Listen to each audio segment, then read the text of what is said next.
Yeah.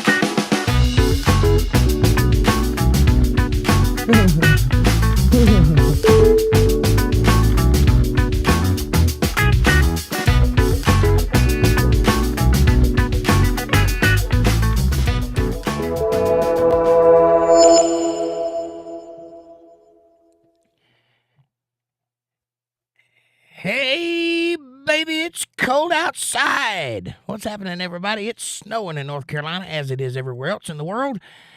I think we're entering into an ice age. I think all those global warmist alarmists have been wrong. We're going the opposite direction. It's too cold outside to be globally warmed. All right. How is everybody? It's Wednesday night. It's hump day. It's Trump day. How's everybody doing? I'm Jake Johnson, your host. Tonight is a chill stream night, and we are ready and freezing. I'm so cold I can't even think. Bill Bennett says, howdy, y'all. I hope everybody is having a great evening and staying warm. It's below zero here. Yeah, it's pretty cold outside. It ain't below zero, but it's hovering around it pretty strongly where I'm at. Patty's here. Oh, by the way, Bill, you get the gold star. You're first in chat. Patty's here. She says, hello from Tennessee. Is it cold in Tennessee? Because it's cold in North Carolina. Amanda says, hi, Untethered Live family. Good to see y'all. It's cold. I finally got to see the snow. Woohoo, it's absolutely beautiful. I had a blast playing in it. And hi, Jake, how are you tonight? Cold. I can't feel my toes. Studio C is a balmy 2 degrees, I think. It's not that cold, but it's pretty cold. Anyway, I hope everybody's doing well. I hope everybody's having a good day. I hope everybody's been out playing in the snow and making snowman. We kind of went out and played in the snow at 1 o'clock in the morning last night after it snowed, and it was fun. Amanda says, Bill, here's your gold star. And hi, Bill and Patty. And John's here. John says, hello, everyone. Hey, John. Good to see you. Is it snowing where you're at? Because I think it's snowing everywhere else. Amanda says, hi, John. Patty says, hi, Bill. And hi, John. Amanda says, how you feeling, John? You doing better? That's a good question. How are you feeling, buddy? And John says, I feel a bit better. I slept for 2 days straight. Thanks, Amanda. It's always good to get some sleep, ain't it, John? I do that sometimes. I work myself into a tizzy, and then I sleep for a week. Yep, I work like a bear. Hibernate. Amanda says, play in some snow. That'll make you feel better, or, finish you off, one or the other. Amanda says, that's awesome, John, and definitely a chill stream. It's freaking freezing here. This is the first time since I've been here that I've had 2 heaters going at the house at the same time. Normally, one's enough. It ain't enough today. So, yeah, I got the old blanket in my lap and everything.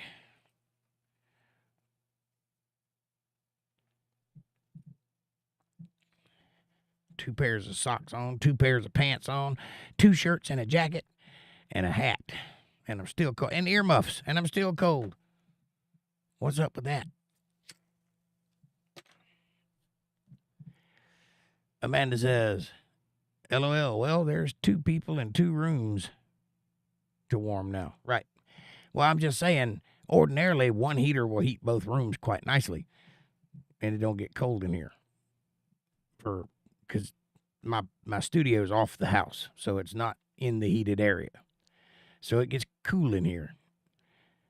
And normally, we'll just put the heater in the doorway and it'll heat both rooms.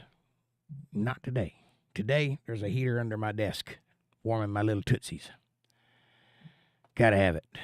John says, no snow here. Don't need snow. Don't want to go back to the hospital. Right on.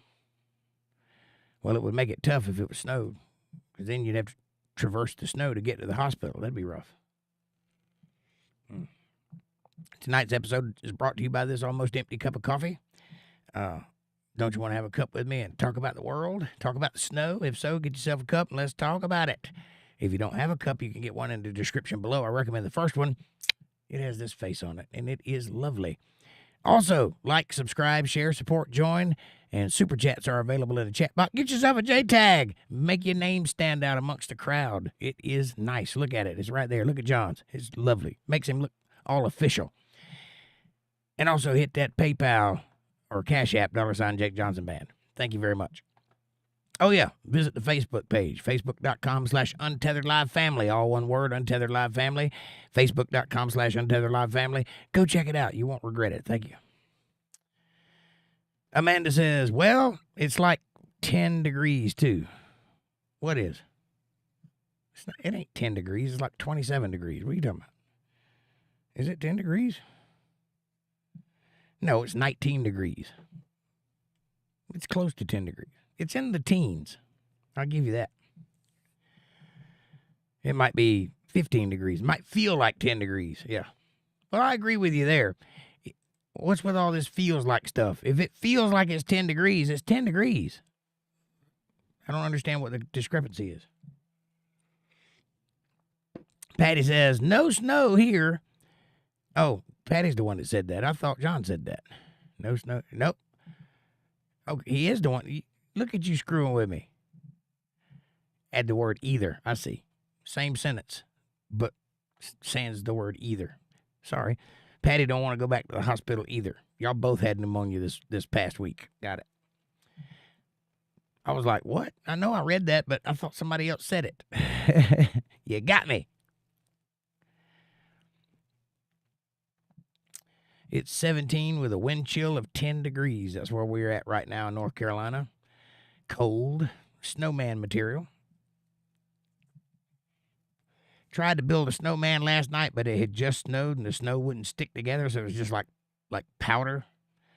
There's no snowman building last night, but maybe tonight. Maybe after the podcast, we'll go out and build us a snowman. And I can push her down in the snow again, which is fun. You should try it. If you have a girlfriend, push her down in the snow. They fall ridiculously funny. Women are like bowling pins. They're just, they don't know to put their hands out. They just, poof. It's hilarious. Try it. You'll love it. Anyway, you might sleep on the couch, but you'll love it. It's worth it, I'm telling you.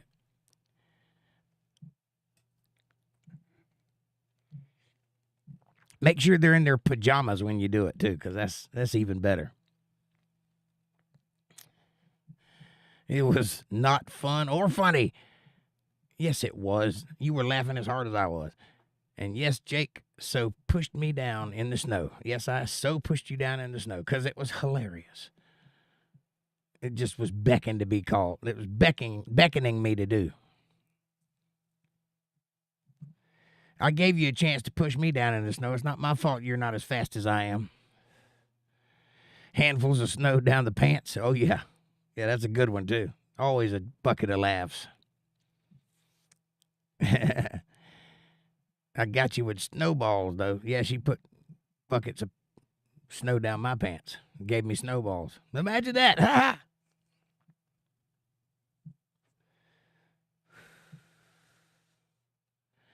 You guys are hilarious. Well, I hope everybody's enjoying the weather. It isn't often we get a lot of snow up here in North Carolina. About once every 5 to 10 years, it'll snow a little bit. Once every 20 years, it'll snow a lot. Like the last time I remember it snowing here of any significant amount, like where, the parking lots just had a big mountain of snow in it for like a month because they push it all up into one spot and there's probably a car in there somewhere. The last time I remember that was like 2004, somewhere in that area. So it's been a while. It's due some snow. Linda Davis says, good evening all, and hi, Jake and Amanda. Linda, how are you, sweetie? I hope you guys are doing well up there. Amanda says, a bit. Oh, sorry. But thank you, Jake. For my first time in the snow, I had a blast. It's my pleasure. Even if it was 1 o'clock in the morning and I had to get out of bed to do it, it was worth it. It's worth seeing you smile. John says, hi, Linda. Bill Bennett says the last 3 days have been negative 15 degrees here in Indiana with wind chills, and you said snowballs, LOL. That's where my mind went. I don't know what anybody else, but Amanda says, hi, Linda, hun. Heart with an arrow through it. That's vicious. Why you want to shoot her heart? I never understood that. Let's destroy the thing we are in love with. Maybe they weren't marksmen. Maybe that's the joke. I don't know. I don't get it. Anyway, Linda says, I'm definitely not enjoying this weather. Negative 18 degrees last night. Whew. That's cold. By the way, if you haven't experienced cold, like if you're from Florida and you don't know what means, when you go up north, there is a certain amount of cold, right? And when it reaches a certain degrees, doesn't matter how far it drops beyond that, you don't feel any different. Like from negative 10 to negative 0 or whatever it is, I don't even know the numbers. At that point, when it gets past 0, you don't feel any colder. You just start lessening the amount of time you can be exposed to it. I was in Minot, North Dakota in December a couple of years back, 2015, the year my mom died. I had to go on the road with a band. I was out for about 3 weeks. Anyway, I had stepped outside to smoke a cigarette because you can't smoke in the band house, right? And the door closed behind me. Now, I was layered up. I had sweatpants on and jeans on over that and a robe. I was in a jacket on top of that, gloves. I was decked out. Anyway, by the time it took me to finish my cigarette and realize that the door had locked behind me, my thought was I'll just bang on the door till somebody gets up and lets me in, but they were all wearing noise-canceling headphones, so they couldn't hear me knocking. After about 2 minutes, while I was standing there smoking a cigarette, I started getting tunnel vision and noticing my hands shaking. I don't know how cold it was because I didn't look, but I do remember thinking, can I make it across the street to the store before I pass out, or do I need to kick this door in? I chose option B and kicked the door in. It cost me like $100 to fix that door the next day. But I'm telling you, cold is cold. And you can't tell after a certain point. It's just cold, right? Your body just reaches a point where it's like, yep, it's cold. It doesn't matter how much cold it is. It's just cold. Bill Bennett says, reminds me of the Dukes of Hazzard, the newer movie, No Balls. I've seen all the Dukes of Hazzard movies. None of them live up to the original Dukes of Hazzard movie, which was called Moonrunners. Check it out. Kevin Cox says, hey, I've been at the jail and I'm driving now. What's up, Kev? Good to see you, brother. Nice to see you. I hope you're doing well. Amanda says, hi. John says, it's warm here, 2 degrees Celsius. I don't know what kind of language you're speaking there, buddy. Caucasian Sasquatch says, bro, I lost my voice. I sound like you. You still sing better somehow. I don't know how, because I barely can talk. But I hope you get your voice back. And it sucks to lose your voice. I would encourage you, don't push it. Stay silent. Let it heal. Drink lots of water. If you push it, you're going to damage it, and it's going to not heal for a very long time like mine did. Dana says it's 53 degrees here in the south of France right now. Greetings. Hey, Dana. Good to see you. It's nice. 53 is good weather. We haven't seen 53 since last week. It's been down around 20 degrees this whole week, just about it. And dropped below at night. And I think it's down to about 16, 17 degrees right now. It hadn't hit negative numbers yet, but it could. It ain't likely in North Carolina. I think about as far as we're going to go down is like maybe we might get down to 8 degrees in the coldest part of a winter. But I don't think it's going to hit sub-zero temperatures like it would up north. Amanda says, hi, Dana.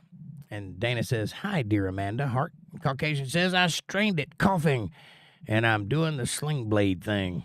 I promise you, don't talk. I give you my word on it. Stop talking. Because that strain, that little scratch that you hear when you make that noise like that, that is damaging your vocal cords. Because your vocal cords don't know what to do. They're gummed up. It's bad. Laryngitis is a bad thing to have. If you get it, stop talking. Just do yourself the favor and go a week without saying anything. Because the alternative is doing what I did and pushing through it doing the chloroseptic and the hot toddies and anything I can do to keep going. I spent 2 years, no voice at all. It would not heal. And it still isn't back. I still have no high end, but I can at least do my job now. But it took 2 years to get here. Not a good way to go. Amanda says 2 degrees Celsius is 35 degrees. Okay. That's cold. I like the way you talk. All right, then. I like the way you talk. Dana says it should be around 61 degrees later today. That's nice. That's like T-shirt weather. You can walk around with no jacket on at 61 degrees. Man, I went out in the world this afternoon. I had to go to Lowe's and get some supplies for some things, and the roads are terrible. We only got like 4 inches of snow, so it's not like people that are experiencing real snow. Don't be looking at me like I don't know what I'm talking about, because I'm sure I don't know what I'm talking about. But for here, it's bad. Like you can't see the road, and they've got everything salted. All the main roads are salted, so you can at least follow the ruts. But if you're on the back roads like where I live, it'll take you a while to get to the main road, and you got to drive through basically fields because you can't see where the road's at. It's pretty interesting. But I know there's people out there that get like 6 foot of snow, and they're like, bro, you don't even know. The world disappears when it snows here. I get it. But for here, it's pretty rough. And it's fun to watch all the people that aren't prepared to drive in snow. At least I know how to drive in the snow. Bill Bennett says, you guys are great. I had so many jokes pop in my sick mind. Well, Bill, why weren't you sharing some of them? That's what we're here for. And Amanda says, LOL, Bill, Jake is full of dirty-minded jokes, so don't feel bad, right? Caucasian says, we got 6 inches, folks. Losing their minds. Yep. I don't exactly know how much it snowed here, but I would guess 3 to 4 inches. I mean, it's up to your ankle, but you can't stick a tape measure in the ground. That's not how you measure snow. You measure it like you measure rain. They capture a certain amount of fall, and then they figure out how much of it fell overall. Because I can go over there to my canal and find a spot where there's 12 inches of snow, but it didn't snow 12 inches. So, but it did snow enough that the ground is covered and it stayed throughout the day, and it's going to snow again tonight, so we might have double that tomorrow. I don't know. Bill says, location, right? Just good advice. Bad Shit Crazy says, what's up? What's up, Bad Shit? Is it snowing where you're at? We're taking a poll. We want to see if the whole world is covered with snow right now. I think it is. Linda says, well, he's about 52 degrees warmer than here, so I'd rather be where he is. Right on. Yeah. Yeah, you guys are down in the negatives. So that's really cold. That's the kind of cold you got to stick your hand in the fire to warm up. Amanda says, I learned you don't go in the snow in your house slippers and pajamas. Right, because your boyfriend will push you over. Amanda says, hey, Bad Shit Crazy. Bill Bennett says, people that don't get snow don't know how to drive in it. Right. We don't get a lot of snow here, so the people around here generally don't know how to drive in it. And it's hilarious because they just take off, and next thing you know, they're sideways. They don't even know what causes that, the inertia of the back wheel turning and whatnot. It's funny. It's funny to watch. So, public service announcement. If you don't get a lot of snow where you are, like Florida, and you find yourself in a snowstorm like Florida, pretend like you don't have any brakes.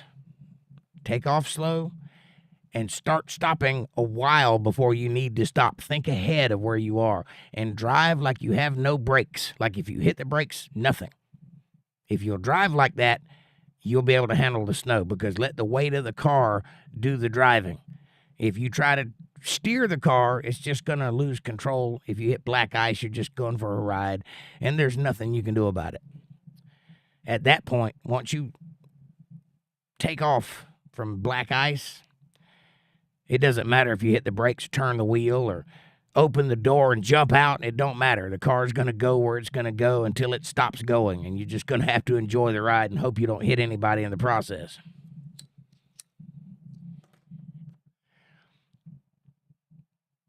Batshit Crazy says it came briefly, and it's gone.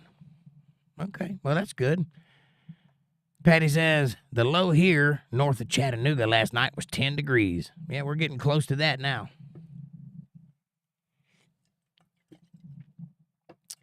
John says, it's raining here now. I just looked out the window, and you're in Britain, right? So we're having a really strong cold front in America, the likes of which we haven't seen in quite some time. It is snowing in places that have never snowed, like Alabama. They got snow. Like, I heard Miami. I don't know if Miami's got any snow or not. I wouldn't imagine it does, but somebody said it on the internet, so it must be true. But I know the Panhandle got snow. And a lot of people are putting up videos like, can you believe it? There was even a video of a crocodile or alligator covered in snow, and the caption was, can you believe this bullshit? Man, this is bullshit. That shit says, Subaru, great for snow. Any car is great for snow if you know how to drive in it. Bill says, doesn't the Bible say something about not telling season from season in the end days? I don't recall anything like that, Bill, but it wouldn't surprise me because there's going to be a lot of things happening in the end days. That wouldn't surprise me, but I don't recall that particular verse. If anybody knows, let me know. Amanda says, yeah, Subaru is an all-wheel drive. Batshit crazy. Well, yeah. The last time it snowed of any significance in Georgia, where I'm from, was 1974, the year I was born. They had a blizzard there. It's the first time and last time since. We hadn't had a cold snap like that since. Anyway, my dad drove a Pinto in those days, Ford Pinto. And he drove around pulling people with four-wheel drives out of the mud and out of the snow with his Pinto all night long. Because if you got a four-wheel drive, you think you can handle anything, and you get out there and get stuck in the snow. Yeah, and now you got to wait for a Pinto to come get you and get humiliated in front of your wife and friends.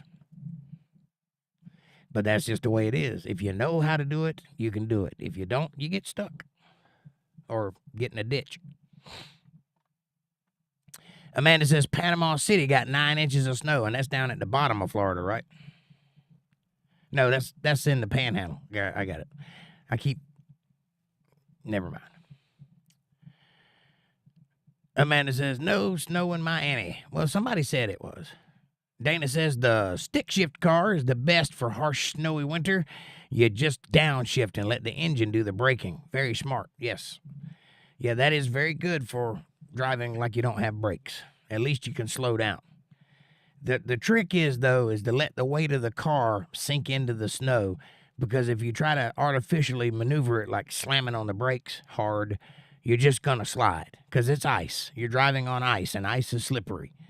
But cars are heavy, so if you let gravity do its thing, you can control the car better. Amanda says, right, Dana. Linda Davis says, Tallahassee got snow. Yes, it did. I don't know how far down the snow went. Kevin, if you're here, did you guys get any snow? Y'all are in middle Florida. Amanda says, I think the icicles are cool hanging off of the truck. Yeah, till you get stabbed with one, and then the murder weapon melts and nobody can solve your murder. Batshit Crazy says, heavy-ass or rear-wheel drive dually. No bueno. Right. Yeah, the bigger the vehicle, the worse it is in the snow, because it's just more of it to move, and it will move. You want a little light car that doesn't travel very fast or very far. And then you won't do as much sliding. It went as far down as Gainesville, says Amanda. Okay, so Gainesville is, Lake City is right at the border. So Gainesville is right below that. So about a quarter of the way into Florida, it got snow.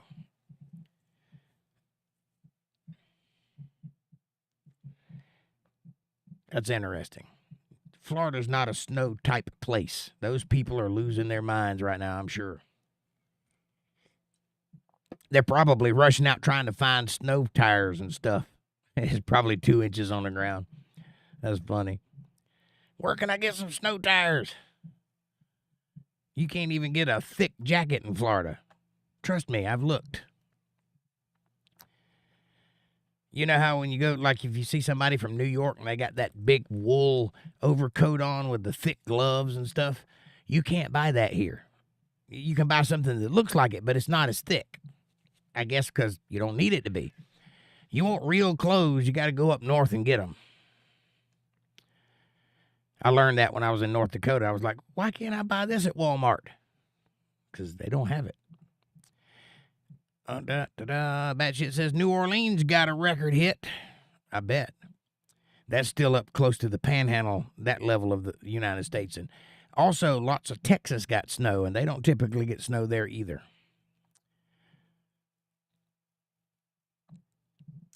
Amanda says North Florida lost power because of the snow, too.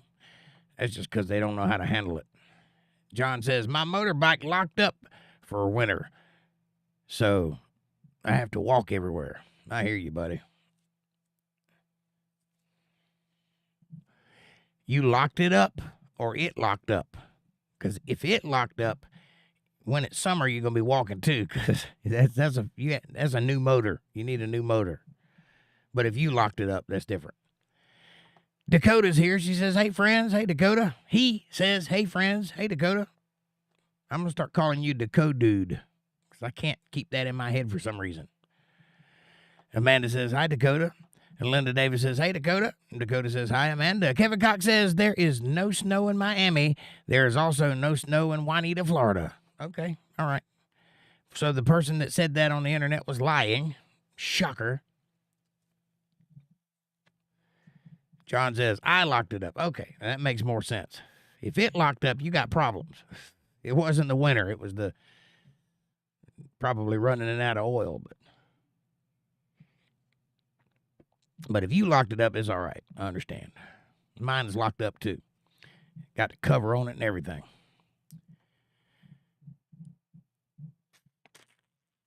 Dakota says, hey, Linda. And Batshit says, mostly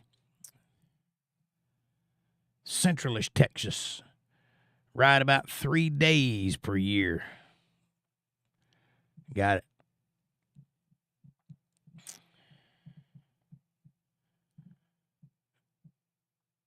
Yeah, upper central Texas got the snow.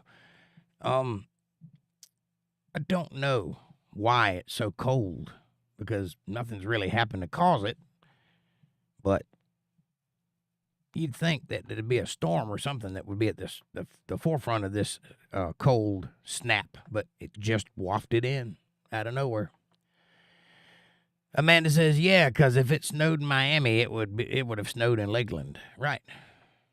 Well, I didn't know it didn't snow in Lakeland until just now. Dakota says, hi, John. Batshit says 300 days. Okay. All right, got it. And Dana says, hi, Dakota. Right. All right. Everybody has said hello. Dakota says, hi, Dana. Anyway, it's quite an interesting turn of events. I haven't worked in 3 days because of the cold. Imagine that. Apparently, you can't print T-shirts in cold weather. And here I am, looking at a handsome devil on the screen with a blue jean jacket. And this blue jean jacket is my favorite article of clothing right now. It's a gift. It's a Christmas present. And I love it. So thank you, whoever sent it. You know who you are. I also got the dark MAGA hat on. That's pretty nice. I'm all decked out in Christmas swag.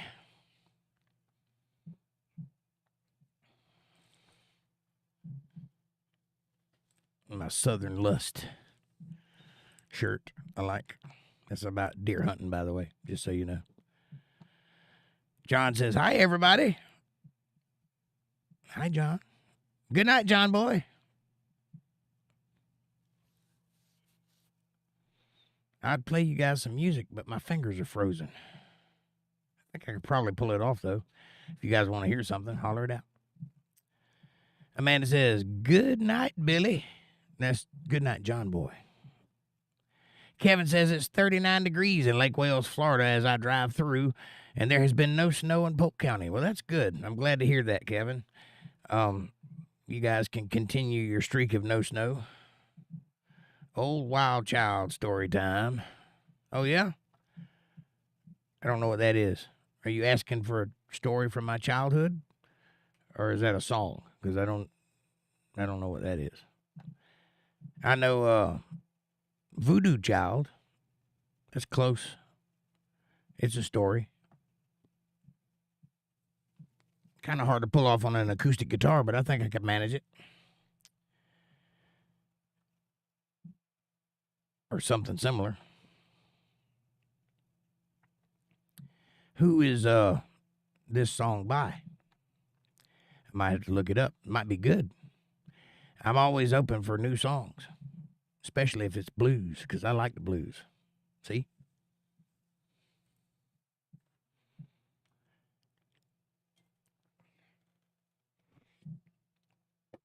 That's a good cup of coffee. I'm going to miss it.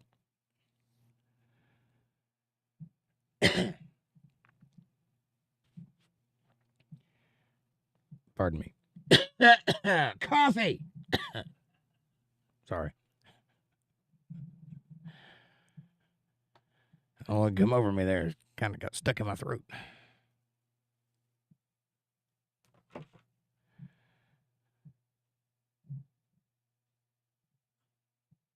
Oh, Batshit Crazy says, yeah, like you climbing stuff, railroad tracks, prank, etc. Do you know me, Batshit Crazy? Have we met? That's an awful specific request. Yes, I'll gladly tell you a story. Do we know each other?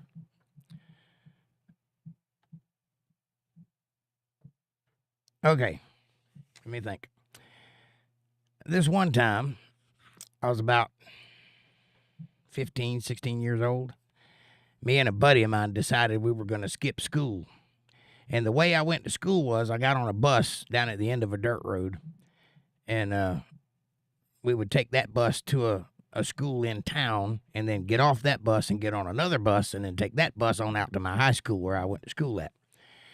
And so we decided that when we got to that school, we were just going to get off the bus and not get on the other bus and let it leave. And then we would be in town, like downtown Lakeland at that time, and we could just go wandering through the city. And so that's what we did. Got on the bus, went to the middle school, got off the bus, went behind the building, and the buses left. So we were there free. So we just went walking. And we connected with some railroad tracks, and we started back towards my house because we needed to be there by 3 o'clock. Walking that far, it'd take you a while to get there. So we walked the railroad tracks all the way back to my house. And then we got pretty close. And I decided that we needed to break because we'd been walking all afternoon.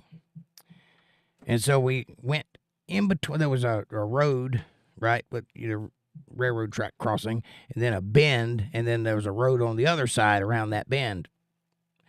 And we went right in the middle. So if you leaned in one direction or the other, you could see the road. But if you stood up straight, you were hidden from view, right? So that's where we were. And at about an hour of us sitting there, I leaned over and I looked. And just as I leaned over to look, my mama's car went across those tracks and stopped on the tracks. Swear to God. Now, how my mama knew where I was at, because nobody knew where I was at, is beyond me. Now, she told me later that the Lord showed her where I was at. One of the reasons I'm a Christian, by the way. I was on the railroad tracks, having walked the railroad tracks the whole way, so no one saw me. And apparently the school called her because I didn't show up. And she went looking for me and drove straight to where I was at. No turns. She didn't go anywhere else. She went to that railroad tracks and stopped. If you know anything about my town, Lakeland, there's a bunch of those. How she picked that one is beyond me. But she did. And she just sat there. And I was like, well, I guess we're busted. I didn't think she had seen us yet. But I got up and I started walking that way, and she just didn't look surprised at all. I still have no idea how she found me, and that bothers me to this day. How did she know where I was at? This is not the only time she's done this, by the way. There's been times I've skipped school and hung out in an old abandoned building, and she would go in the old abandoned building and get me. I have no idea how she knew I was there. But that's the kind of mother I had, and I miss her dearly. That's a good story for you.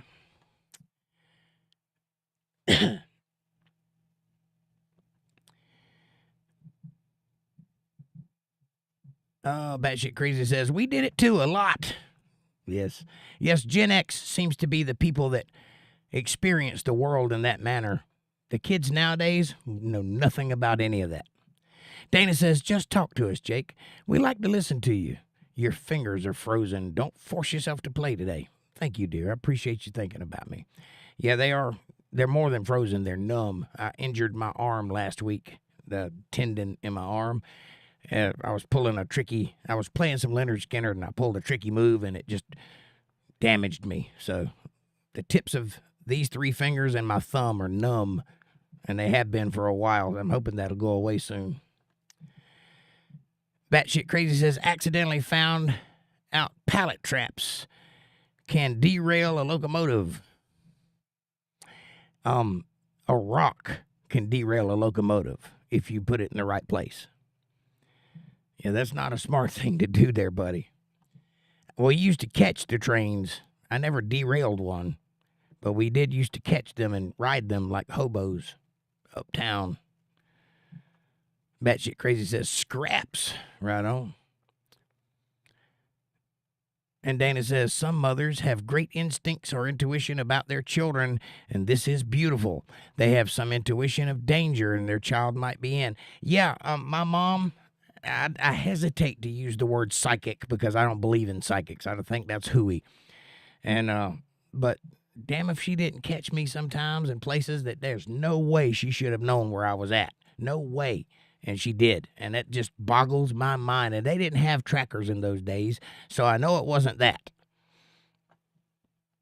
But she was a good mother, my mom. I wish you could have met her, Dana. I think every one of you guys would have loved her. She was a pistol.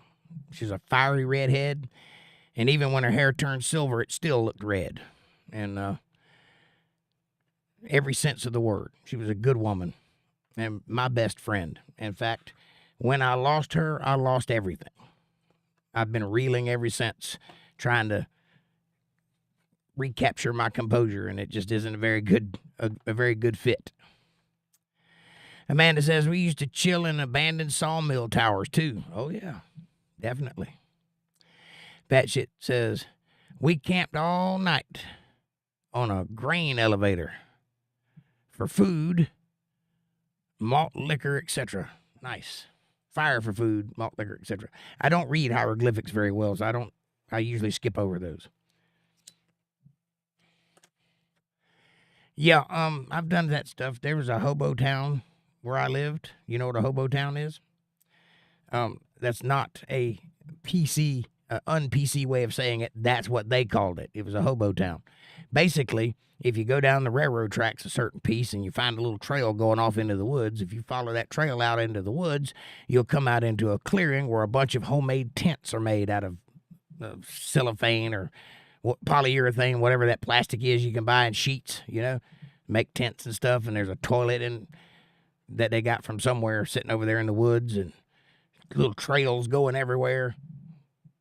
We used to skip school and go hang out there. That was kind of interesting.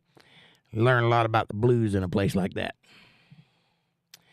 I used to think when I was a up-and-coming artist, every artist has to stand for something. That's the whole thing. You are a thing. Like Dwight Yoakam has got that Bakersfield thing, and so does Merle Haggard. He's got that Bakersfield thing, too. And, Hank Williams Jr.'s got that Southern outlaw thing, and his daddy was Hank Williams, so enough said. But, every artist has to be something that people latch on to that are interested in. I never could figure out what mine was until one day my mom sat down and she goes, has it ever occurred to you, Jake, that everything those guys sing about is your life? That's you live it, right? I've been to jail. I grew up on a dirt road. I had to hunt for food or I didn't eat. All those things that most people sensationalize and romanticize about these entertainers who obviously grew up in posh neighborhoods and never lived that life, but they sing about it. I lived that life. So I'm like closer to being a blues man than the blues man is, because he bought his blues attire on Rodeo Drive. I did not. So I kind of gave up on that I don't know if you call it a quest. It's not really a quest. Trying to figure out who you are. I gave up on it because I am who I am. There you go. You'll either like it or you won't. So I grew out of that. About 80 feet high, says Batshit Crazy. Oh, yeah. We used to have this place down the road from my house called Pre-Stressed Concrete. And it was a concrete fabrication plant where they make like, those centerpieces that go up on highways, the little concrete where they look like they're stuck together like Legos and things like that, medians and such. They made that kind of thing there. But they had this, I don't know what it was. I guess it was a thing that makes concrete and pours it into the truck, I think. But it's 15 stories tall and has a big conveyor belt goes down to the ground. And inside of it, this big metal tower is these different compartments, and some of them had concrete in them and some of them had dirt in them and stuff like that. So I'm guessing it was some kind of concrete mixing facility that would then load the truck with the concrete, and then they'd pour the water in it and spin it. It's that kind of thing. But it had been abandoned for years, and we would go out there and climb up on the top of those buildings, 15 stories up in there. You could see the whole city from up there. Dangerous, dangerous, dangerous. 14 years old climbing up a damn dilapidated metal building that looks like it could fall over at any minute. Scary. But we did some crazy things out there. I don't know how I survived my childhood. We would hang off the side of that thing on drop cords. Have you ever had a drop cord before? You ever seen one break? It ain't a whole lot holding them together. We would use them like ropes, hang off the side of the building and swing around 15 stories in the air. Crazy things. Run across the tops of the building and leap from building to building in the dark. I don't know how I survived childhood, but I did. Here I am. Bill Bennett says, I had a very similar thing. Mama was in sync. I think they put trackers in our clothes. I guess there was no trackers then. Nope, no trackers. I don't know how they did it. I don't know how my mother did it, but she found me wherever I was at. Go straight to where I was at. It's like she had some foreknowledge of what I was going to do later. I don't know how she knew. And I bet if I did know, it wouldn't be impressive. It would probably make me mad. But I like the fact that I have no idea. Kind of gives me a little bit more respect for my mom. John says, I was the one for digging tunnels in the back garden, and then my mom kicked my butt. Yeah, we did a little bit of that too. But I lived in Florida, so Florida doesn't have very sturdy ground, and it's very hard to dig a tunnel in Florida without it caving in on you. So we didn't do a lot of that. But when I lived in Georgia, we did, because that's red clay, and you can dig all the tunnels you want in that. Amanda says, I was about 12 to 14 and snuck out of my window to go to a party and came home drunk and went to sneak back in my window, and my mom was laying in my bed. I was totally busted. Oof, terrifying.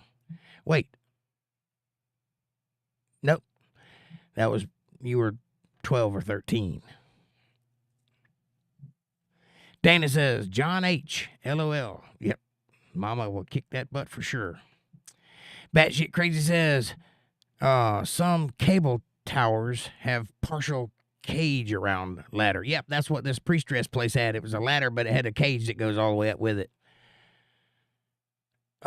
We preferred those 500 foot or more, and they sway significantly. Yes, they do. Yep. Amanda says, right, Linda. Oh, wait a minute. I skipped. Linda says, that brings me a chuckle. That brings a chuckle to my heart. Now that my boys are older and we get to telling stories, they say they have no idea how I knew what they were up to or how they were feeling without being told. Yeah, tell me how you do that so I know. Amanda says, right, Linda. And Dana says, hi, dear Linda Davis, heart. Oh, Linda says, hi, Dana, heart. Batshit says, one sketchy water tower, we put spray paint. We would spray paint obscene Beavis and Butthead crap on it. Wow. I've never been on a water tower. That's one I've missed. Not even for work, and I've done a lot of work. I've changed light bulbs and radio towers, but I've never been on a water tower.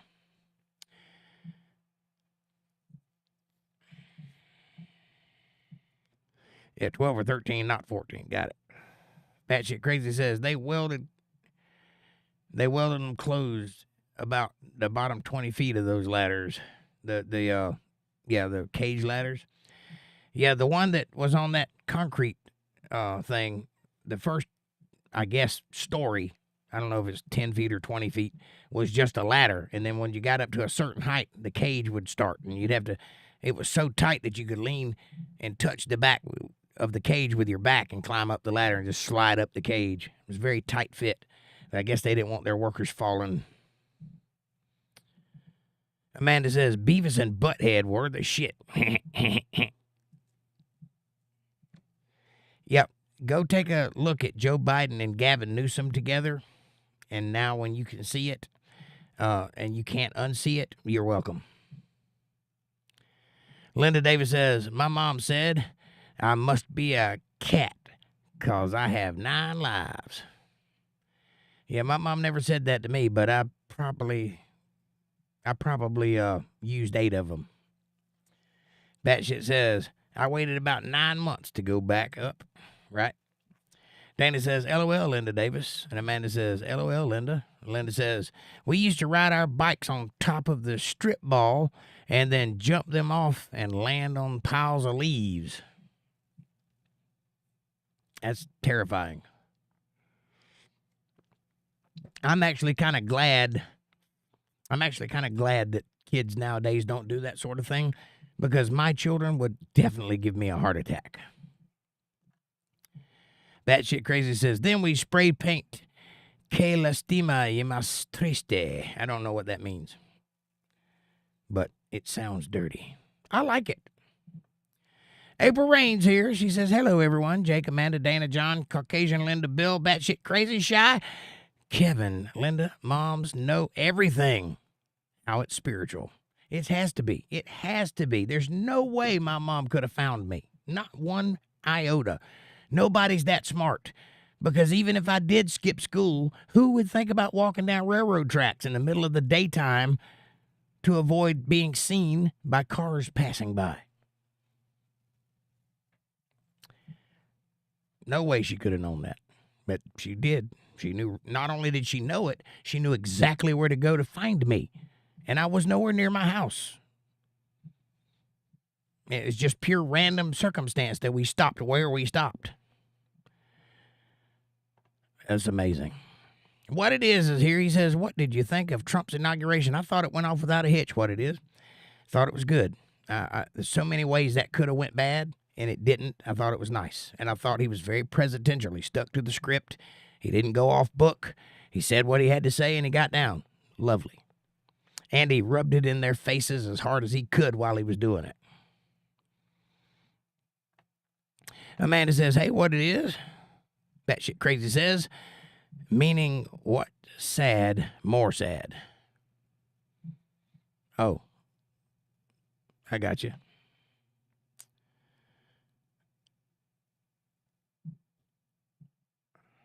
It's Bees here. He says, I'm afraid of heights and elevators. Me too, it's me, which is why I spend so much time in them. I'm the kind of guy that I was taught early that regardless, if something scares me, I grit my teeth, ball up my fists, and walk headfirst into it as hard and as fast as I can go. The more it scares me, the faster I walk. And I learned that at an early age, and I've always been that way. And I'm the kind of afraid of heights that my stomach flips and I feel like I'm being pulled off when I'm up high. I have very bad vision, and so that causes balance issues with me, and the height thing is terrifying. And I'll go up in high places almost every chance I get because of it, because I don't like things to control me. Amanda says, hi, April, hon. It was awesome, what it is. Oh, the inauguration was awesome. Yes. It's me says, hey, April, and hey, Amanda. And Amanda says, hi, it's me. April says, hi, it's me. Good to see you too. Dana says, hi, April Rain, heart. Linda says, hi, April, heart, heart. John says, I used to creep out, go to sleep in a graveyard with my friends with beers. Right? I hear you. A lot of people did that. I never did that. I guess there was just no graveyards around. It's not like I wouldn't have done it. I just never got into it. We get drunk in fields near fires and throw like live rounds in the fire to see which one popped first. Stupid things. Me and my cousins and my friends would have blow dart fights. You remember the old ninja blow darts you used to buy at the flea market with the dart about that long? We'd take a pair of tin snips and cut it down till it was about the size of a thumbtack and shoot them at each other. We did that. And that got old, so we graduated to pellet guns. 2-pump minimum. Have to do 2 pumps.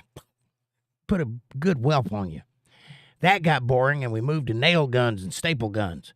Think I'm lying? Ask anybody in here that was around when I was a child. They'll tell you it's true. Also, we would take a wheelbarrow and take the base off of it so it's just the barrel part. And we'd drill a hole and put some washers in it and then put a rope around it and then tie the other end of the rope to a four-wheeler and then get pulled across the yard like we were skiing in it. And that works very good until the four-wheeler turns, because the bucket doesn't have a wheel. And it just keeps going that way until the rope goes taut, and then it goes pow. And if you're still in it when it straightens back out, it's kind of fun, but hard on the bones. I'll tell you another one you might think is a lie. And by the way, there are at least 2 people in chat that'll back up anything I'm saying, probably 3. So if you think I'm lying to you, you're wrong. When I was a kid, I guess I was about 16, 17 years old, I really wanted to bungee jump. But I was a poor kid and we couldn't afford that. And plus, there's nowhere to bungee jump in Lakeland, Florida. And if there is, I don't know about it. Anyway, I decided that a bungee cord must be pretty taut in order to withstand the weight of a human body.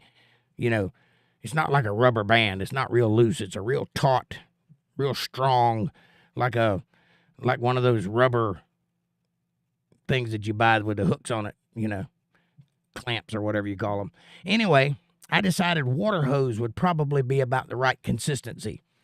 So I took a 80-foot garden hose up into a pine tree at the top of the pine tree, and I tied it off about 3 knots, and then I pulled it up and got to the other end of it, and then I wrapped it around my body and tied it off in about 3 knots, and I leapt out of the top of the pine tree and came down and hit the ground and knocked myself unconscious, laying there flat out,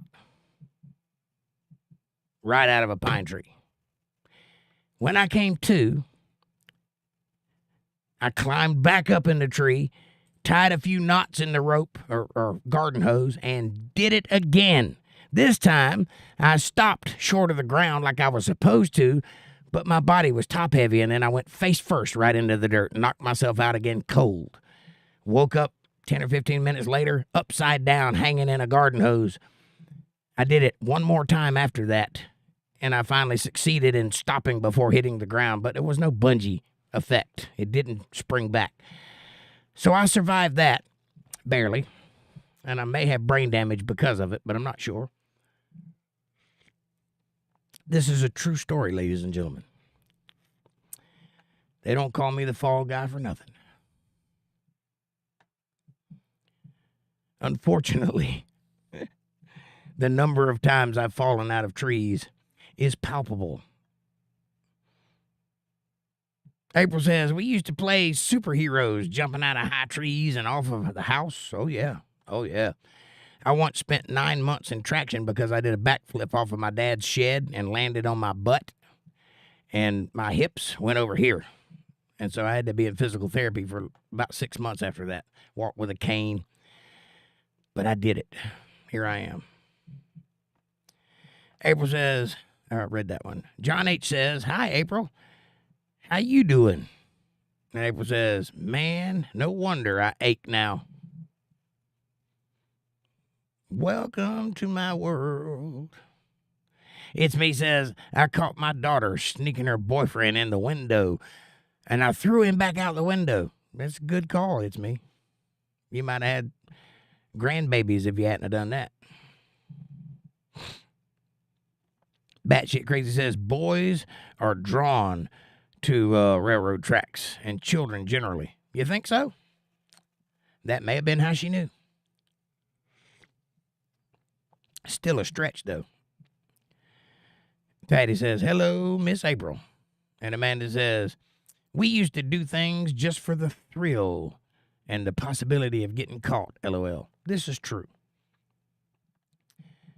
And Dana says, wow, April Rain. April says, yep, he did. Woohoo. I sure did.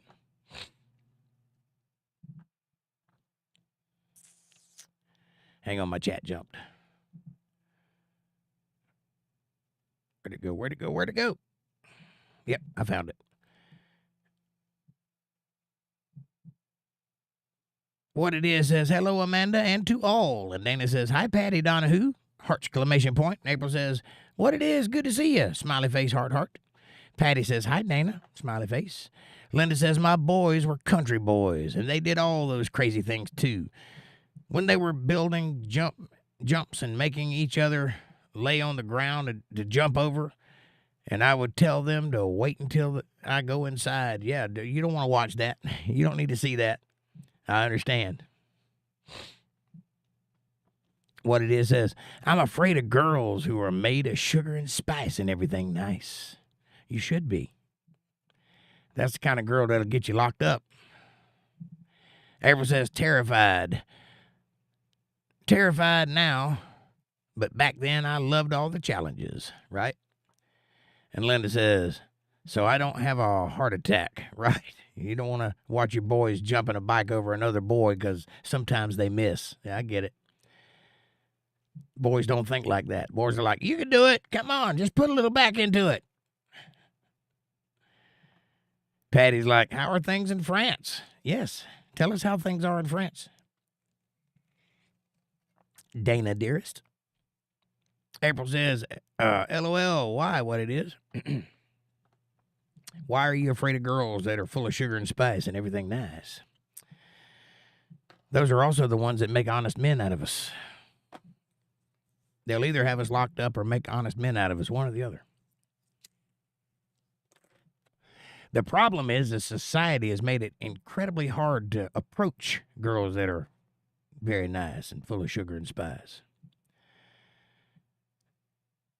Because we don't want to be called stalkers or having a TikTok video of us creeping on a girl, when really we're just trying to find out what her name is. I swear dating has never been harder than it is right now.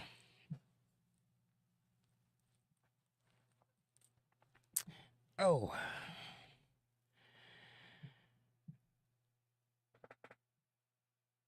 Amanda says, LOL, what it is, and LOL, Linda. And April says, OMG, we had those and we used them. You had what? What are you saying? We had those and we used them? Those stun guns? What are we talking about? Batshit Crazy says, we got stuck on top of freight trains between Raymondville and Harlingen, Texas. 55 miles an hour. Glorious 5 kids, 12 to 15. Yeah, that would have been fun. We used to catch those trains. There was a train depot down by where I lived, pretty close to where I lived. So when the trains went by on the tracks, they were going pretty slow. And you could run alongside of them and catch them. But after a few miles, they get up to going pretty fast. And by the time they get downtown, when you jump off, you're going rolling, because they're moving pretty fast at that point. But we'd catch those trains and ride all the way uptown to Lakeland. And where I lived at was kind of in the country.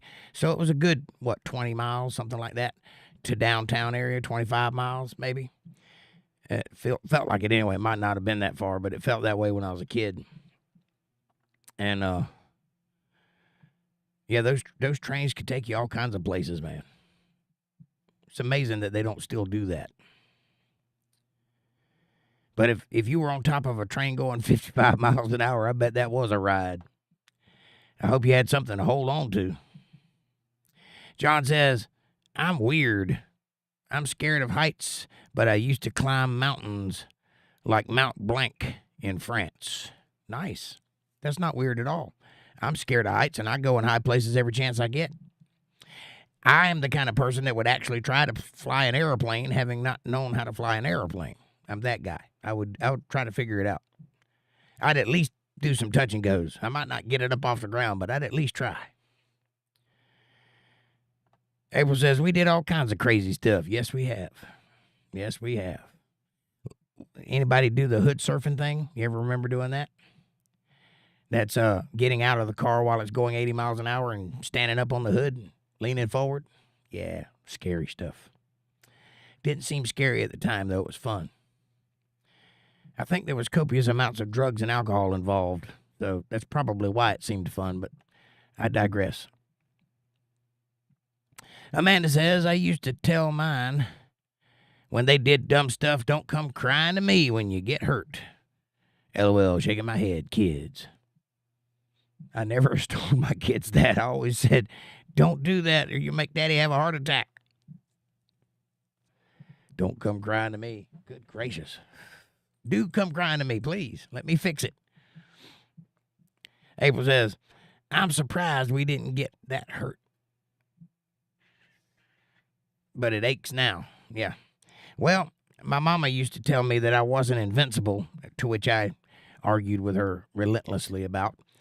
And turns out she was right. I'm not. And there is a limit to how much you can do to your body.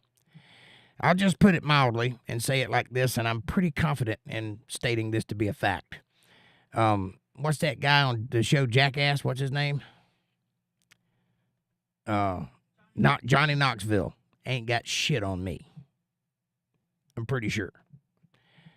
He's a wimp, a little baby, a mama's baby compared to what I did. I once jumped out of a tree onto the back of a Brahma bull because I thought I could ride bulls. True story. Didn't last 8 seconds, I promise. But it happened. Not one of my finer moments, but it happened.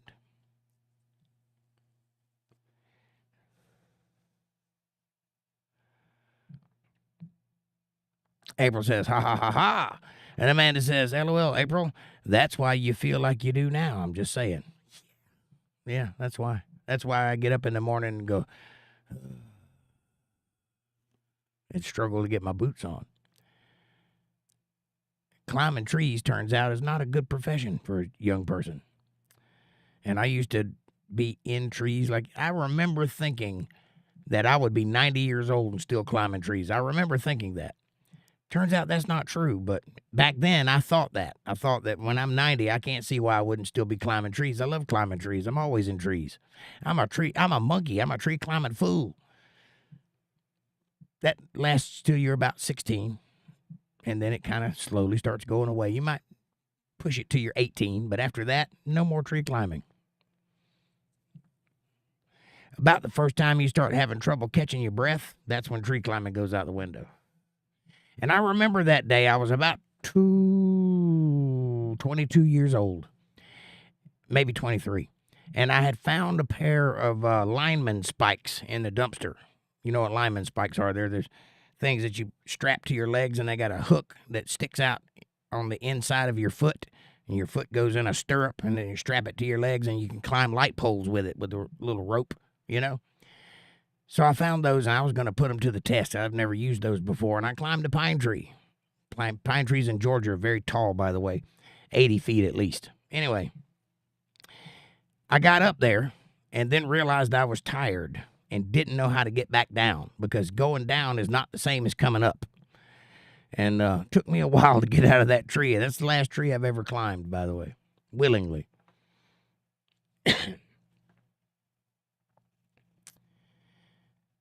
Amanda says, nope.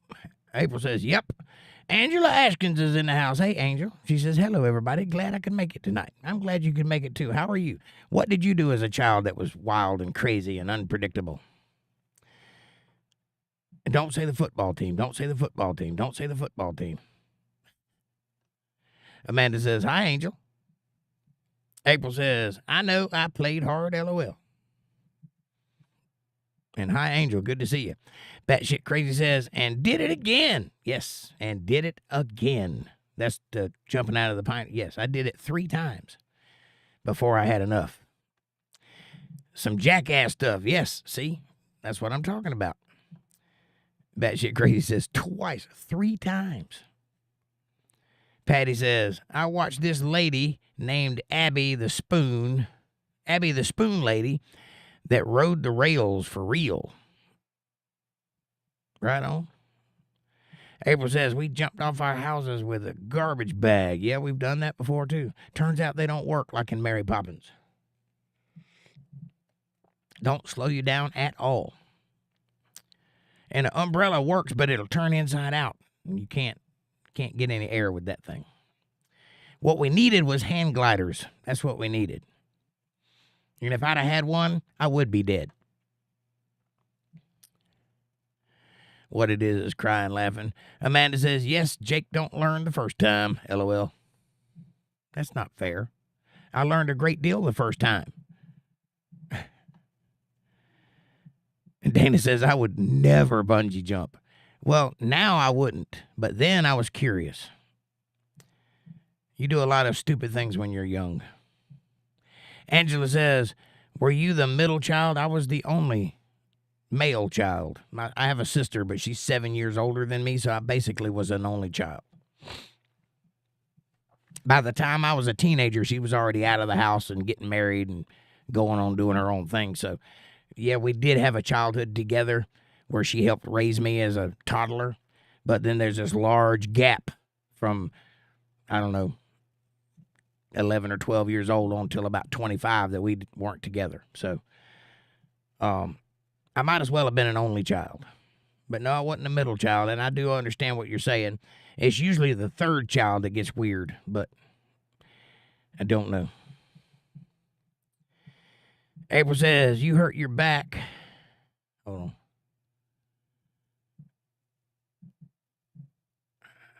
Where'd it go? You hurt your back falling out of a tree, remember? Hi, John Love. Yeah, I remember hurting my back falling out of a tree. And I've done that a few times. Patty says, Abby said, don't ride the rails if you don't know how, right?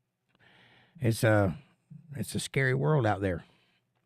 And also, sometimes the train's going too fast and you can't get off of it, because if you do, you'll break your legs. April says, Amanda, I have a similar story about sneaking out. Oh, yeah. Getting caught by a bomb? Oh, yeah. I got caught one time. Well, first of all, let me explain something. I'm a very independent man, right?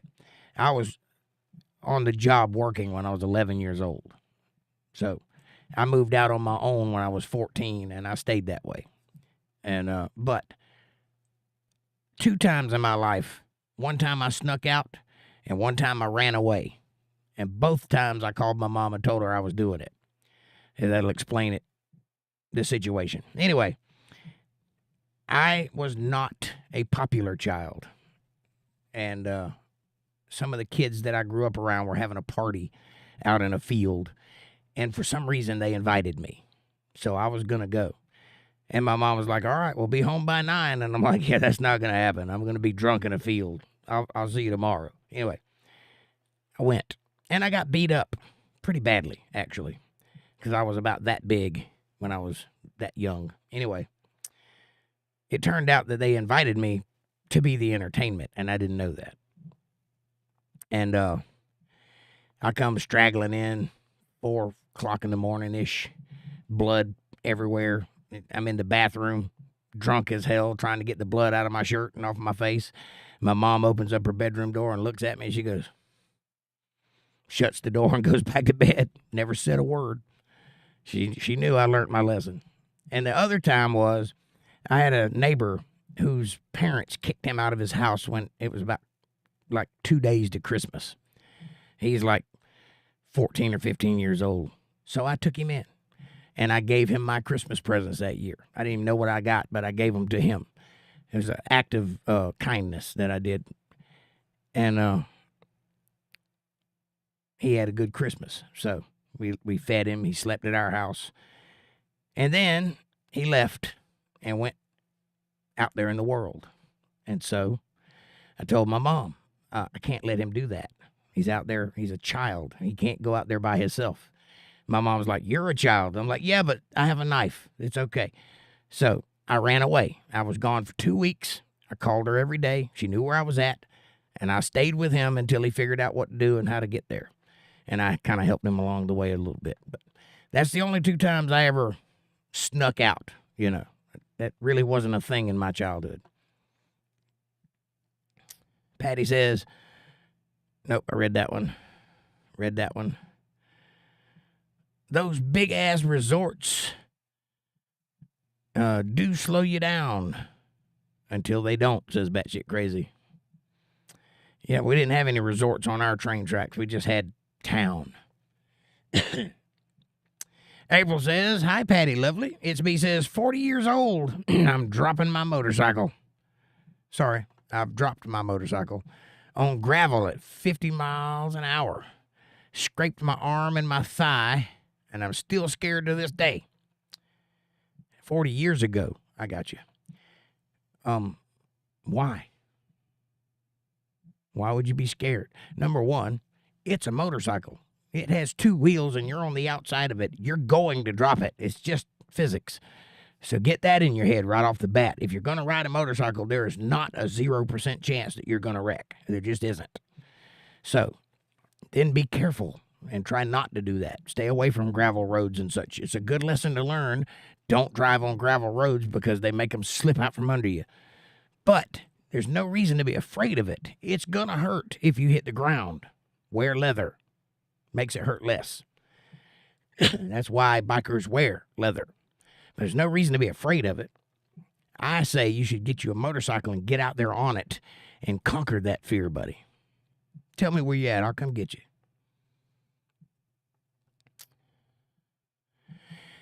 Batshit Crazy says, i.e. jump fail 140 pounds then. Oh, yeah. If you hit the ground at the wrong speed, you're going tumbling. Simple. Break a leg. April says, if we weren't sleeping or at school, we were outside. This is true. Daylight till dark. I used to go out traipsing through the swamp. There was a swamp out behind my house in Florida. Well, there's a swamp everywhere behind everybody's house in Florida. But my house, it was a good long stretch of swamp. And we would go out there with no shoes, no shirt, nothing but shorts on, neck deep in the swamp, traipsing through the mud, just having a blast, get lost out there, finding whatever's out there. Saw some pretty interesting stuff. Never got a leech, not once. I don't know how that's possible, but it's true. It's me says, 40 years ago, the Spoon Lady has played with killer musicians. Oh, interesting. The Spoon Lady. You must mean like playing the spoons. I got you. I used to have a guy that would come out to my band every now and then and play the spoons with us. Pretty interesting fella. I've never had the desire to play the spoons. What it is says, I landed on my butt one time, and I had to have broken my bone tail and jarred my spine. It was one of the most god-awful worst pains ever experienced as a kid, and I still remember it. It was not good at all. Yeah, that's what I did when I backflipped off of that barn. I landed on my tail. I landed on my feet and then fell back onto my butt, and when I did, everything kind of shifted that way. My hips were over here, so I was like hunched over, and I couldn't stand up straight for I had to go to physical therapy and walk with a cane, and it was like 6 months, 8 months of just pure hell because of that one little move. So yeah, if you didn't break your tailbone, you probably tweaked your spinal cord, which causes quite a lot of damage. Last year, at the beginning of last year, almost 2 years ago, I wrecked my motorcycle. And it was a rainy night, and something ran out in front of me, and I jugged and I just went off the road and right into the ditch and went over the handlebars and face first into the dirt, hard as I could go, about 30 miles an hour. Hit the ground like a whip. Motorcycle's on top of me. And since that day, I can't put my hands under cold water because it feels like I'm being struck by lightning because it damaged my nerves. It didn't break my neck or anything, but it gave me severe whiplash, and I'm still getting over it almost 2 years from now. So, yeah, it's rough. That spinal cord ain't no joke. Patty says, oh, yes, Jake, Johnny Knoxville is not kind to Quentin Tarantino. Johnny Knoxville is not kin to Quentin Tarantino. He's kin to Roger Allen Wade. Okay. The songwriter here in Chattanooga that wrote Country State of Mind. Okay. It's just a country state of mind. Yep, I remember that song. Roger Allen Wade. I remember you telling me that Johnny Knoxville was kin to Quentin Tarantino also, but you're correcting that. Okay. Batshit says they have horizontal ladders on most cars. Something, something, something, something. Just slide on down inside. Right on. You're talking about train cars. Got it. I've been in a few train cars. April says, breaking your tailbone sucks. I broke mine twice. I don't know if I've broken mine or not, but I've been hard on it. I can tell you that. Pardon me. Amanda says, I wrecked my go-kart and shattered my coccyx bone. Woo. If you don't know, that's your tailbone. And when you shatter that thing, it's painful. I do know that. I've never done it that I'm aware of, but I've known people that have, and it is painful. April says, LOL. But then again, I've had broken bones before that I didn't know about. Like I've broken toes and fingers and ribs and things like that and just kept going. Duct tape and goodie powders, keep rolling. So, but I think if I broke my tailbone, I'd know about it. Batshit Crazy says, but a low clearance something bridge tunnel could be no something moss though. It would be bad if you had a low clearance. I got you. On a train car. That's what we're talking about. But I don't speak hieroglyphics, Batshit Crazy. Spell it out. April says, I used to do cartwheels and splits. Jeez. I've never been able to do a split. And when that movie came out, you know the one, Bloodsport, where they did I tried so hard to be able to do that, and I just could not do it. I've never been able to do a split.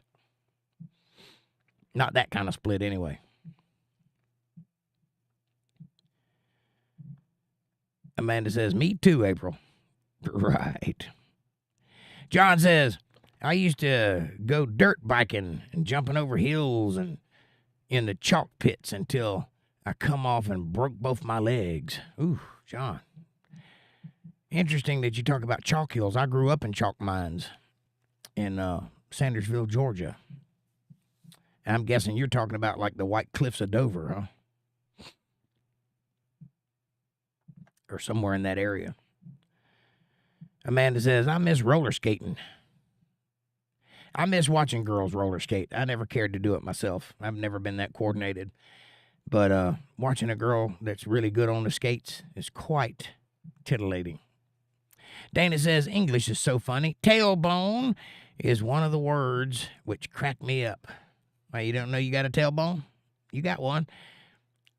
Take your finger and stick it back there right at the top of your crack and feel, and you'll feel a little bump there. That little bump is called your coccyx bone, and it goes inside into your pelvis, kind of like a tail.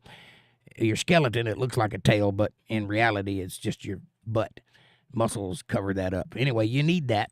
It's pretty important for thicking, if you know what I'm saying.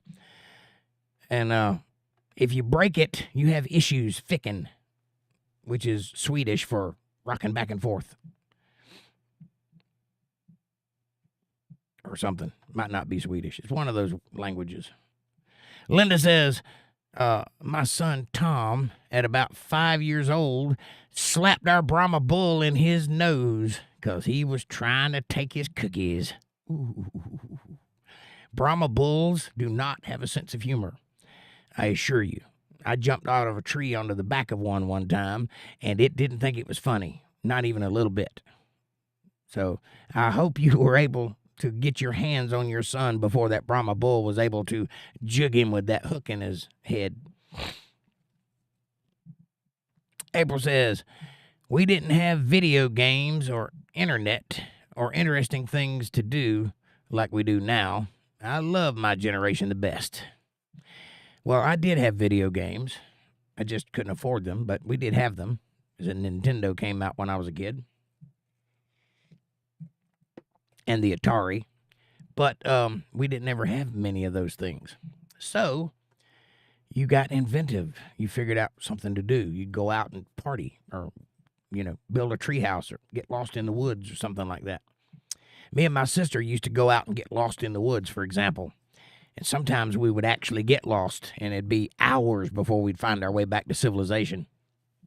We did that in South Carolina one time and was gone a whole day before we finally come out of the woods at some random part of the world, and they, we knocked on the first door we came to, and they figured out a way to get us home. But, scary. Amanda says, LOL, Dana. It's also called a coccyx bone. That's your tailbone. Us Southerners call it a tailbone. It's probably just a coccyx.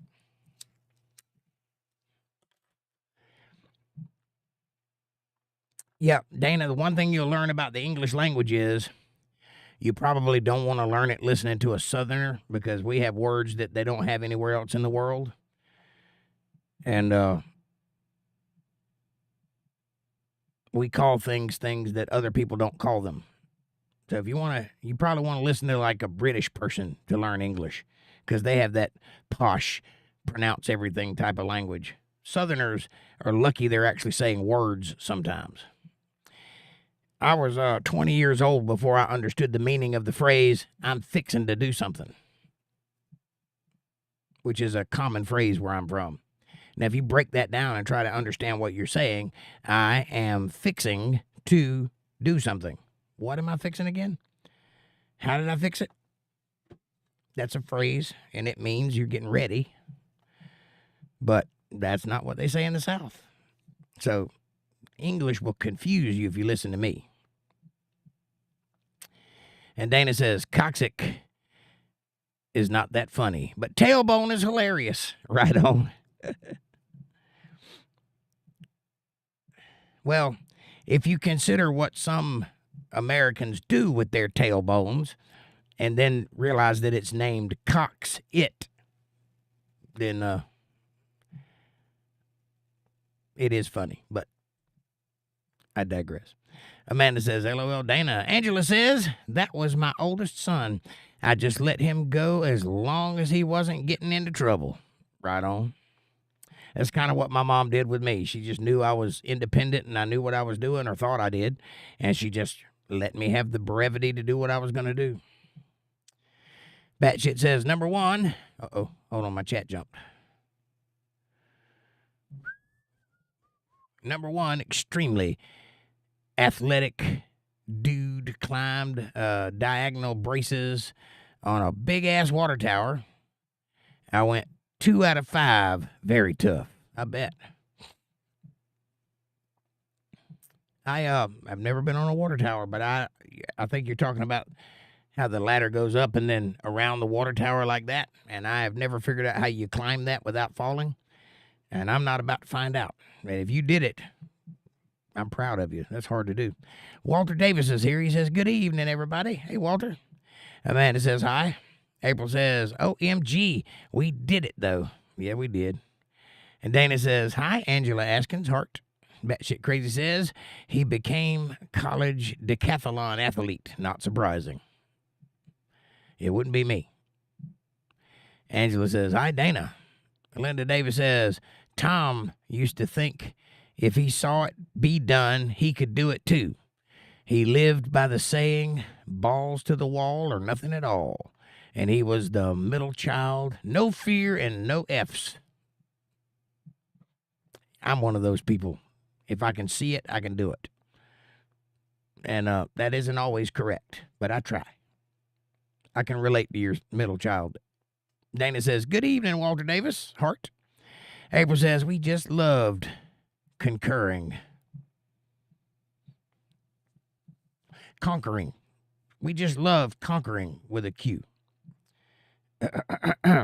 Walter Davis says, hi, Jake, Amanda, batshit crazy, Angela, Dana, Linda, John, Patty. It's me. And what it is here, too. And John. I said that. You said that one. Angela says, hi, Walter. April says, what was that Mike? Was what Mike? What are we talking about?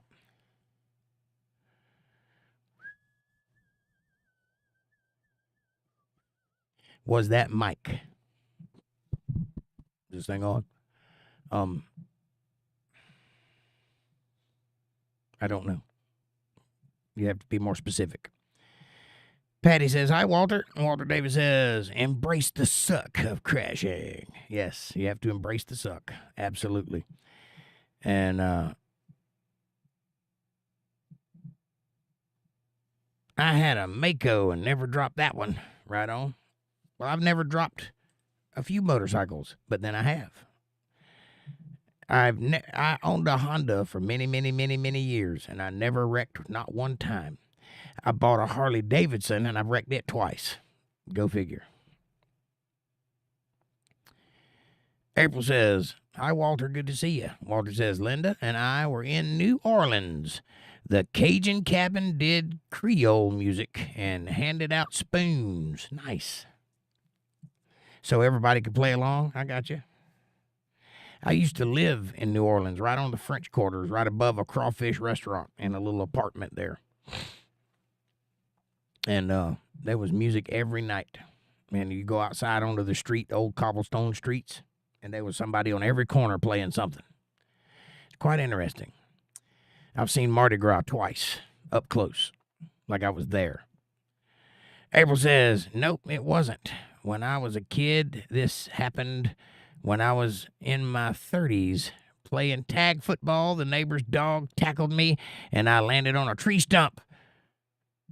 PMG, the other, and fell off the steps. Oh, I got you. You're talking about breaking your tailbone. Okay. Yep. I've never been tackled by a dog because I'm a man and I would throw it to the ground. But I understand. Was it a little dog? If it's a little dog, that's embarrassing. Were you tackled by a chihuahua? I'm asking for a friend. And also because this is a good story. Amanda says, LOL, yeah, Jake, you know all about my splits, so don't even go there. Hey, easy. Patty says, I had a 1970 Honda Dream. It was beautiful, and it looked like a miniature Harley dresser, kind of. Yeah, I had a, and I actually missed this bike, and I wish I hadn't sold it. It was an American Classic Edition Honda Shadow. Basically exactly like my Harley Davidson. It looked exactly the same, except the metal stuff was plastic. That was the only difference. But it felt good, it rode good, it sounded good. Never had any issues with it. But I needed to have that Harley Davidson, so I bought it. And because I had two bikes, I couldn't justify that, so I sold the other one, and I wish I hadn't have. John says, the whole of Britain is chalk as we are an island. I didn't realize that. I thought it was just in that portion where the cliffs are. That's interesting. There's a lot of chalk in Georgia, where I'm from, and most people do not know what kaolin is or where it comes from, if they have ever heard the word. So it's interesting to find a fellow person with kaolin in their veins across the pond. Nice. April says, yeah, when we were 13. I still don't know what you're talking about, though. Linda says, our son Davy would slap at our bull, too, when we would be picking apples, and he would try to steal them from him. Willie was a big baby for a 2,000-pound bull. Yeah. Yeah, the bull that I jumped on was not a big baby. He was big, but not a baby, and he didn't like it. He didn't think it was funny. And I learned, don't do that. April says, LOL, yes. And Dana says, coccyx is caustic in Czech. Interesting. That might be an RC, caustic. Maybe, I don't know. Patty says, your chat's about to jump and throw you off.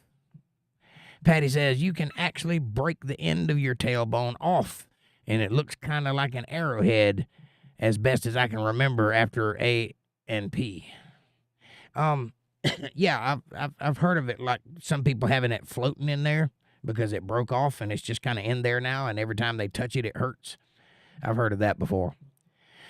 April says, I can't believe we have snow in Florida after 70 years of no snow here. It snowed in Pensacola, Florida, and Sting Hill, also Miami. We've just had cold, light rain, cold, light right off and on for 2 days. Cold, light rain off and on for 2 days, and now so cold. So it did snow in Miami. Are you confirming that it did snow in Miami? I think that's what I just read. April says, yeah, typo. And Amanda says, it didn't snow in Miami. It just rained, April. I can't figure this out. Some people say it does. Some people say it didn't. I don't know. April says, that was Mike. You helped when you ran away on Sunny. Huh? I don't know what you're talking about. No, that wasn't Mike. If you're talking about when I ran away from home, no, that wasn't Mike.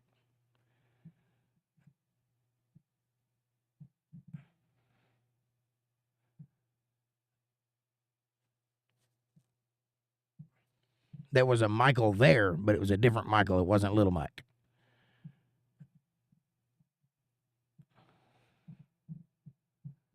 I think that's what you're saying. No. And I don't know what Sonny has anything to do with any of that. Sonny was the guy that had the motorcycle, and we ride motorcycles through the swamp. That was it. I don't think he was ever involved in any of my exploits. It's possible, but I don't remember. Bill Bennett says, and Bill, I'm still here. I know you are. How are you, Bill? Are you enjoying the stories that you requested? Because I don't tell a lot of people these things. You're the first to hear it for a while. Amanda says, oh, April, guess what Jake did to me last night? Pushed her down in the snow because it was hilarious. April says, it was a bulldog. Oh, that tackled you? Yeah, okay. That's better. That's better. I was thinking you got tackled by a Shih Tzu, which would also have been hilarious.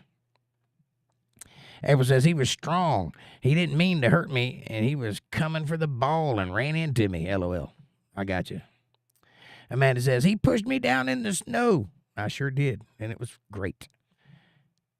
John H. says, I got a V-Rod Harley. Sweet. I've got a picture of me on a V-Rod Harley, but I've never owned one.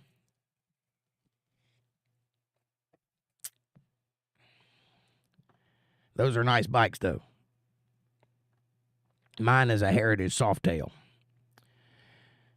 Walter Davis says, the kids didn't have much fear of bullies. No bully was as big as the cattle, right? I tried that technique with my kids. It didn't work. April says, Spring Hill. Oh, okay. Spring Hill, not Sting Hill. April says, not my brother, but Mike Vickery, like lived on Oakland down from your... Oh, that Mike. No. I don't think it was. No, the person I'm talking about was Anthony Hillis. It's a kid that got kicked out of his house on Christmas. And then there was a Mike Murphy that lived at the end of the road who was homeless. And also that kid, Anthony, was homeless. And we all kind of got together and ran away. I was actually chaperoning them, but they thought I ran away with them. I was making sure they didn't kill themselves, basically. And we slept in mattresses and under buildings and things like that. Went to the soup kitchens to get fed and that sort of thing. But it was just an experience, just a thing I did as a child. And it was for a good cause, so my mother allowed it. But she was apprised daily of the situation. It wasn't like I was just out on my own into the world, you know. April says, I can't type tonight, right? I just saw the pictures. There's a lot of stuff. Oh, the pictures that Amanda took? They're nice. Please don't triangulate my house with those pictures, if you're capable of that. I named my bike Butch, says John. Nice. I named my bike because it doesn't have a name. April says, oh, I remember Anthony. He always hit on me. He always hit on me too, but in a different way.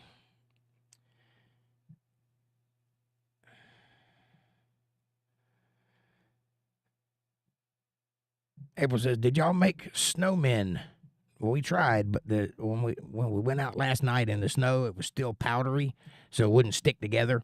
So there's no snowman making when it's powdery like that. But tonight, we can probably do it because the snow's been sitting there a while.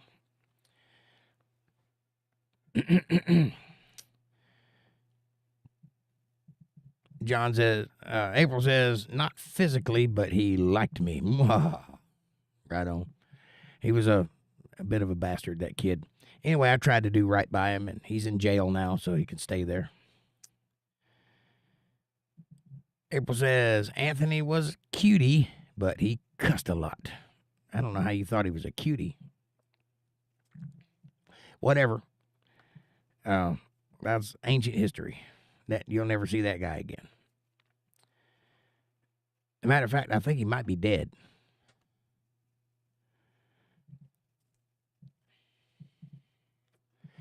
April says, I figured that's too bad. He wasn't my type. Right on. Yeah, those kids, they were just kids in the neighborhood, but they were bad kids, and it took me a while to learn that. I was trying to be good to the guy, and he ended up taking advantage of me later on down the line, stealing from me and stuff, and being responsible for some things that happened in my life, and I'm kind of glad that he disappeared. He was the bane of my existence for a little while when I was in my early teens.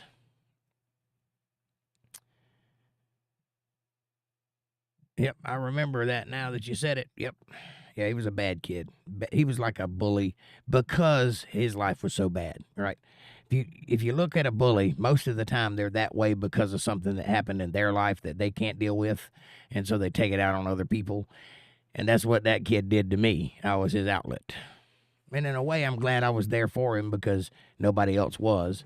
But in another way, I kind of wish he'd have left me the hell alone. Aaron's here. He says, what's up, everybody? Hey, Aaron, good to see you. Merry Christmas, Happy New Year, and I hope you're not snowed in. John says, that's karma. Right.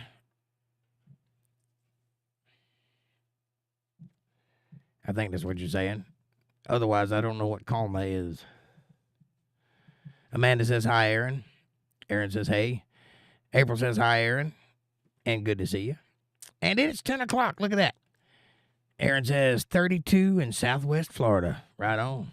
So you got away from the snow then. That's good. If you go up north of Florida, it's snowing.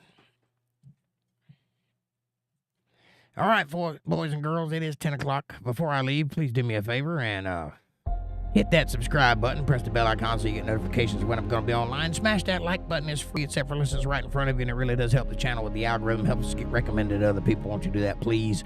Share this video with somebody you love. Better yet, share it with somebody you don't love. Bring them into the family. Make them part of the fold. Be part of their solutions, not part of their problems.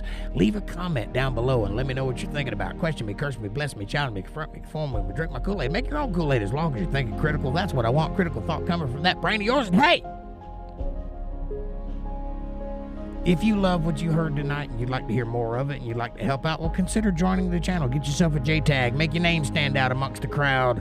It's lovely and you won't regret it. Or do a super chat in the chat box. That'll help.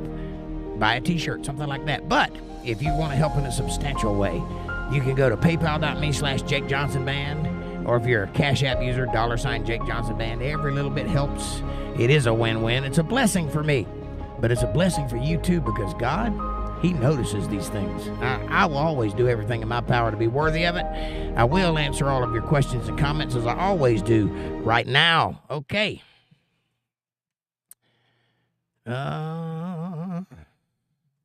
April says, you should get him back, Amanda. Yeah. I'd like to see her push me over in the snow. That would be fun. Fun to watch her bounce off of me and fall down herself. Yeah. She knows. Patty says, hurt people hurt people. Yes, they do. And that's exactly what that kid did. And you're right. And I wish that it wasn't that way. But in a way, I kind of understand it, because that weeds out the weak and makes room for the strong. And that's what happens. You either have to be strong or you have to be savvy. You can't be weak. If you're weak, the world will bowl you over and keep rolling. It doesn't care about you. April says, Jake, don't eat the yellow snow. Ha ha ha ha. Well, I make the yellow snow, so I know not to eat it, but you're right. Don't eat the yellow snow. Aaron says, thank you for your time. Aaron, thank you for your time, earnestly. I will always endeavor to make it worth it. Amanda says, oh, I definitely will, April. You're going to have to get me while I'm sleeping, because pushing me over is not an option for you.